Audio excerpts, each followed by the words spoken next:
এই ধরনের চিন্তা যাদের, যে নামাজ রোজা আল্লাহর কথা মতো ধর্ম আর রাজনীতি আলাদা, এই চিন্তা যারা করে তাদের সম্পর্কে আল্লাহ কি বলেন দেখুন।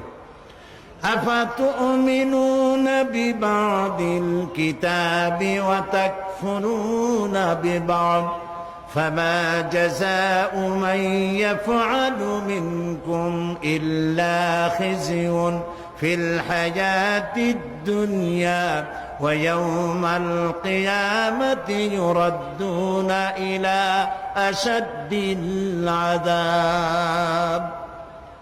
আফাতুমিনুনা বিবাদিল কিতাব ওয়া তাকফুরুনা বিবাদ, তোমরা কোরআনের কিছু কথাকে স্বীকার করবে আর কিছুকে করবে অস্বীকার। যদি এটা হয় তাহলে দুনিয়ার জীবন হবে লাঞ্ছনার জীবন তোমাদের, আর কিয়ামতের দিন চূড়ান্ত কঠিন শাস্তি তোমাদের জন্য অপেক্ষা করছে।